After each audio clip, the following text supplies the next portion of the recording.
In today's video, I'm going to teach you how to remove auto-add rules in QuickBooks Online.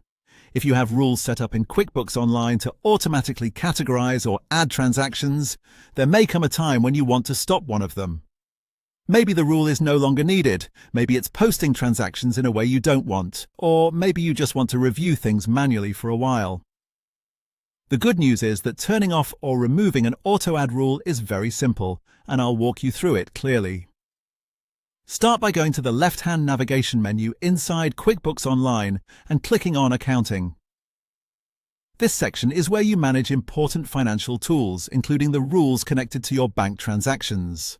Once you're in Accounting, select Rules. This will open the page where all of your created rules are stored. Here you'll be able to see the rules you've already set up for handling transactions automatically. Take a moment to look through the list and identify the specific rule that you want to stop from auto-posting or auto-adding. When you find the rule you want to change, click the caret icon next to that rule. This opens the available options for managing it. From there, you'll see choices that let you either disable the rule or delete it. If you select Disable, the rule will stay in your account, but it will stop applying automatically. This is a great option if you think you may want to use the rule again later, or if you just want to pause it while you make other adjustments. If you select Delete, the rule will be removed completely. This is usually the best option if you're sure you won't need it anymore and you want to clean up your rules list.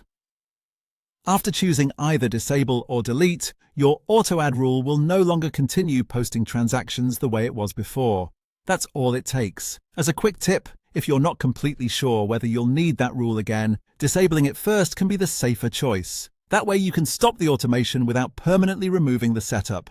And there you go. That's how to remove auto-add rules in QuickBooks Online. Thanks for watching, and I'll see you in the next video.